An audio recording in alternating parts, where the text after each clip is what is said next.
Welcome to episode 381, Joseph Tsai, 10 Lessons. This is an outline of episode 381, lesson 1 to lesson 5. This is an outline of episode 381, lesson 6 to lesson 10. Lesson number 1, work for peanuts. He was number 19th employee and co-founder of Alibaba. At the time, he was making $700,000 a year. That's $60,000 a month. He took a salary of $80 a month when he joined Alibaba. He's happy working for peanuts. Lesson number 2, he is the strategic thinker using the game of Go. Now, I don't think it's going to be that difficult. Think of strategic investments and M&A as playing a game of Go.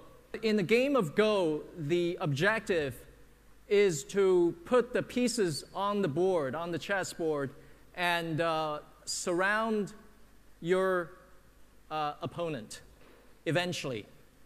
For competitive reasons, we may not always fully explain which direction we're going, but you have to understand that we're playing a game of Go here. Lesson number 3, he was inspired by Yahoo and Jerry Yang. I recall, and Joe can correct me, I recall the $5 billion post money was the highest. 4.25. 4.25, yeah. But something, but basically that was the highest valuation for an internet company at the time. And meeting Jerry was actually a great experience. I still remember visiting the Yahoo campus at the time. They had these old pictures with Jerry and David Philo on the wall, back in the days when you first started, and we thought to ourselves, "Wow, this is just like us." There's still very much of that startup culture and DNA in the company. And then, of course, those pictures then led you into the gift shop where you can buy some Yahoo swag, and we all fell in love. We needed the revenue at the time, I think. But Lesson number 4, survive first. How Alibaba raised $1 billion from Yahoo. At the same time, being approached by eBay, they had made an offer to buy out Taobao for a valuation that we thought was not quite there, and Yahoo provided both the kind of scale that Yahoo's has, and also the capital. And lesson number 5, he's a great deal maker. How he bought back 20% of Alibaba from Yahoo. So how did the deal get done, and how competitive was it? I don't think we ever talked about this, so this is. Well, you may have to talk about your side. It was. Lesson number 6, the purpose of M&A is to add value to Alibaba. And the one thing that I'd like everybody to remember is what's the purpose of making M&A and investments? The purpose is to build long-term value for Alibaba, okay? So in every transaction we do, we ask ourselves, at some point down the road, is it maybe next quarter, or maybe next 3 years from now, or 10 years from now, is this asset going to add to the overall value of our business? Lesson number 7, improve customer experience. We've always said that improving customer experience is one of our major strategic goals. So as you can see, every single one of our acquisition or investments, have the effect of improving the customer experience.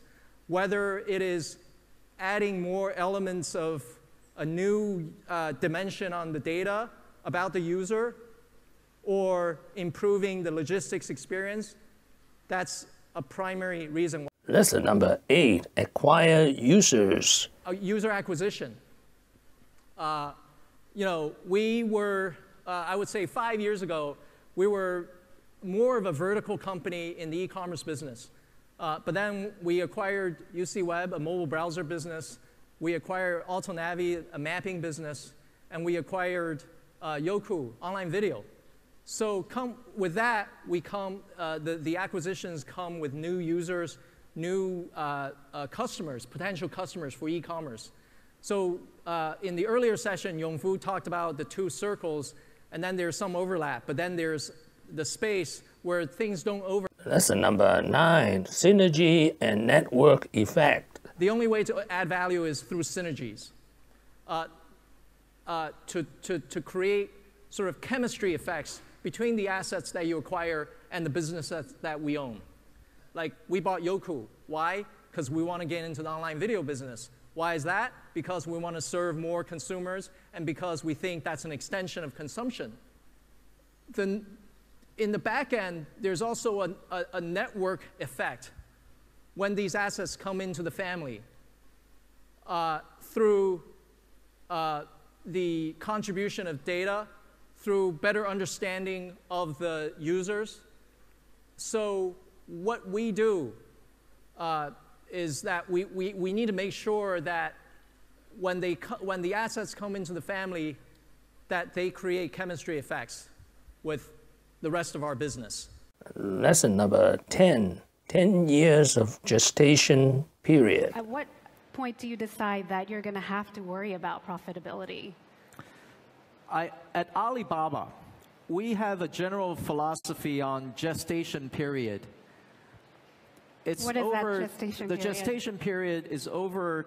It's an over 10 years horizon. If you look at every business that we've created, whether it's Taobao or Alipay or our logistics business or Alibaba Cloud Computing, it pretty much follows that pattern. And what is that pattern? Basically, within the first 3 years, you're trying to create a product that consumers like, that people like to access. So it's product development. From year 3 to year 5, you try to develop a revenue model. You don't think about revenue model within the first 3 years because that's too early. You want to have a product that people like first. So the revenue model comes in at around between year 3 to year 5. And then from year 5 to year 7, you think about path to profitability. Beyond year 7, you try to harvest. But after year 10, you have to go back and reinvent yourself. That's the cycle of our business. Every unit that we've created are on that cycle. Thank you for watching. Please subscribe and leave your questions and comments below. Wishing Alibaba to everyone.